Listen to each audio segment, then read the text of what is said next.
السلام علیکم ورحمۃ اللہ وبرکاتہ۔ احباب ذی وقار،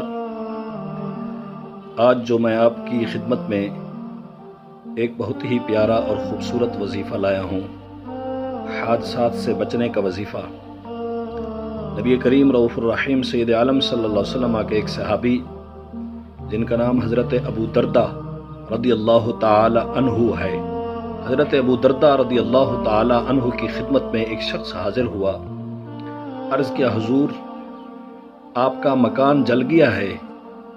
فرمایا نہیں جلا۔ پھر دوسرے شخص نے یہی اطلاع دی کہ آپ کا مکان جل گیا ہے، تو آپ نے فرمایا نہیں جلا۔ پھر تیسرے شخص نے خبر دی، آپ نے فرمایا نہیں جلا۔ پھر ایک اور آدمی نے آ کر کہا کہ اے ابو دردہ رضی اللہ تعالی عنہ، آگ کے شرارے بہت بلند ہوئے، مگر جب آپ کے مکان تک آگ پہنچی تو بجھ گئی۔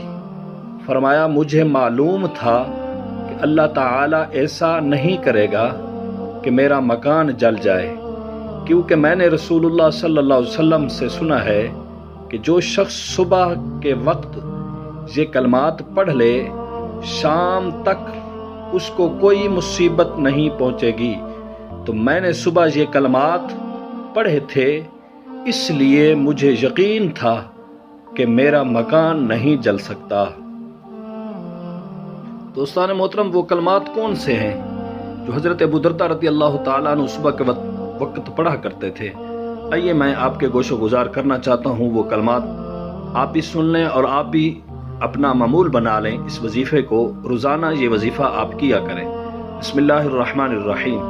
اللہم انت ربی لا الہ الا انت علیک توکلت وانت رب العرش الکریم ما شاء اللہ کان وما لم یشأ لم یکن ولا حول ولا قوة الا باللہ العلی العظیم اعلم ان اللہ علی کل شیء قدیر وان اللہ قد احاط بكل شیء علما اللہم انی اعوذ بک من شر نفسی ومن شر کل دابۃ انت آخذ بناصیتها ان ربی علی صراط مستقیم۔ معزز و احباب ذی وقار، یہ وہی خوبصورت الفاظ ہیں جو حضرت ابو دردہ رضی اللہ تعالی عنہ صبح کے وقت پڑھا کرتے تھے۔ آپ سے بھی گزارش ہے کہ ان کلمات کو پڑھیں۔ اللہ تبارک و تعالی ہمیں اور آپ کو حادثات سے بچنے کی توفیق عطا فرمائے، آمین۔